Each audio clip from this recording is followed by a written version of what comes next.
Hello everyone, welcome to Vidyaneer classes. As you all know, जो हमने ये सीरीज स्टार्ट की है जिसमें हम डेली करंट अफेयर्स को और इम्पॉर्टेंट टॉपिक्स को डिस्कस करते हैं। अगेन आज की वीडियो में भी हम बात करेंगे एक और इम्पॉर्टेंट गवर्नमेंट स्कीम के बारे में। So let's start.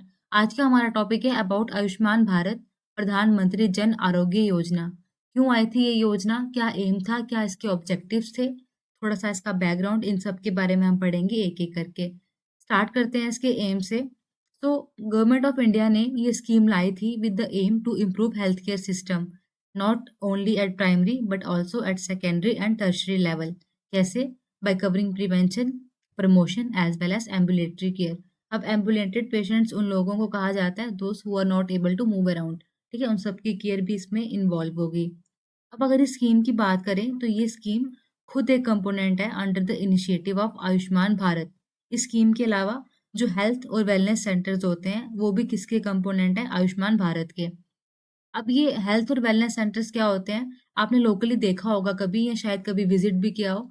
सब सेंटर्स होते थे पहले और प्राइमरी हेल्थ सेंटर्स होते थे। ठीक है, यहाँ पे यूजली क्या फैसिलिटीज अवेलेबल होती थी, जैसे प्राइमरी मेडिकेशंस हो गई, बच्चों के जो पोलियो ड्रॉप्स होते हैं स्पेशली, जो बच्चों की वैक्सीन लगती हैं, ठीक, ये सब वहाँ पे अवेलेबल रहता था।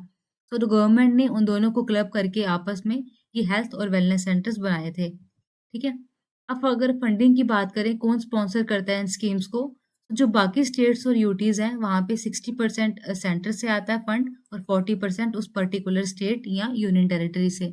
इसके अलावा जो नॉर्थ ईस्ट स्टेट्स हैं, जम्मू कश्मीर है, हिमाचल प्रदेश है और उत्तराखंड है, यहाँ पे फंडिंग कैसे होगी? 90:10 की फॉर्म में।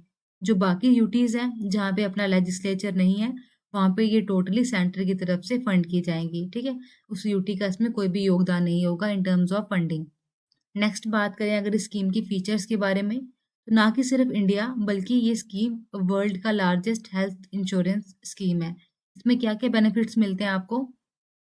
सिर्फ आपको एक कार्ड बनाना होता है, आयुष्मान भारत कार्ड, जिसमें पर फैमिली, ठीक है, एक फैमिली में जितने भी लोग हैं उनको 5 लाख तक के बेनिफिट मिलते हैं, ना कि सिर्फ प्राइमरी बल्कि सेकेंडरी और टर्शरी लेवल तक।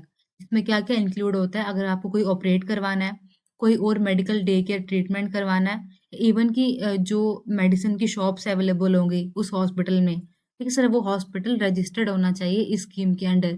सिर्फ आपको कार्ड देना है, इनमें से कोई भी फैसिलिटी आपको चाहिए, सर्जरी, कोई ट्रीटमेंट, इवन कि जो वहाँ पे मेडिसिन की शॉप होती हैं वहाँ से कोई मेडिसिन चाहिए, या जो टेस्ट आप करवाते हो, ठीक है, बाहर लैब्स में करवाते हो, अगर आप वो टेस्ट सेम हॉस्पिटल में करवाओगे बिल्कुल आपको फ्री ऑफ कॉस्ट होंगे।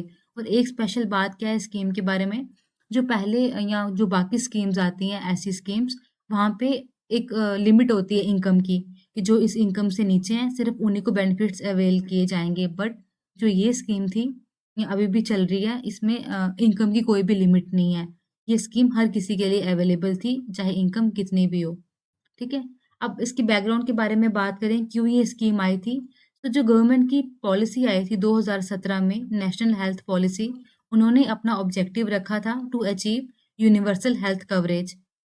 आगे इसी को पूरा करने के लिए आयुष्मान भारत का इनिशिएटिव आया था।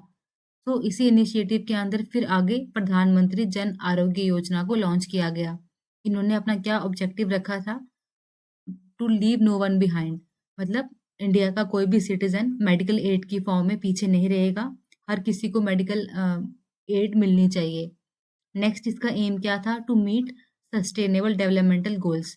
ये गोल्स 17 होते हैं टोटल नंबर में, जो आपने इन्वायरमेंटल साइंस में भी पढ़े होंगे। ठीक है, उनको अचीव करना भी इसका वन ऑफ द ऑब्जेक्टिव था।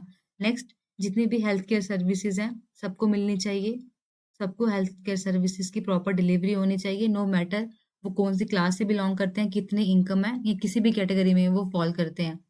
So this was all for today. I hope आपको कोई हेल्प मिली हो इससे।